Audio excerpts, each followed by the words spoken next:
ঝাড়গ্রাম জেলার প্রত্যন্ত গ্রাম আর সেই গ্রামের এক যুবক এবার 2024-এর মাধ্যমিক পরীক্ষাতে 644 নম্বর পেয়েছে। মেধাবী ছাত্র, বাবা দিনমজুরের কাজ করে। কে বলে দিনমজুরের কাজ করলে তার ছেলে মেয়ের পড়াশোনা হয় না? বাড়িতে খড়ের ছাউনি, সেই ছাউনি থেকে জলও পড়ে, রৌদ্র দেখা যায়। আর সেই পরিবারের এই মেধাবী ছাত্র এবার 2024-এ 644 নম্বর পেয়েছে।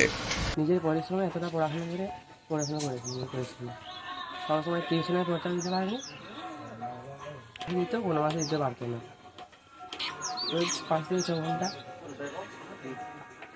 আমার সভাপতি বিদ্যালয়। আমার নাম সৌরভ গোয়ালা।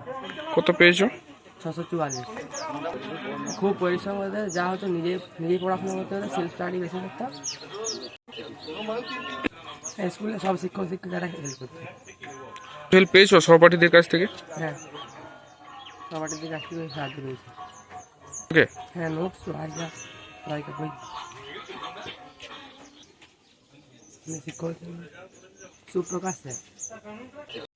এদিনে এরগোদা অঞ্চলের অঞ্চল সভাপতি এই সৌরভ গোয়ালার বাড়িতে গিয়ে তাকে ফুলের তোড়া দিয়ে মিষ্টি মুখ করে সম্বর্ধনা দেয়। কারণ এই সৌরভ গোয়ালার লক্ষ্য, তার বাবা দিনমজুরি করে তাদেরকে পড়াশোনা করাচ্ছে। সে জায়গায় বাবার নাম উজ্জ্বলের সাথে সাথে তার বাবাকে এই দিনমজুরের কাজ যাতে না করতে হয়, তার জন্যই তার এই পড়াশোনার সাথে সংগ্রাম।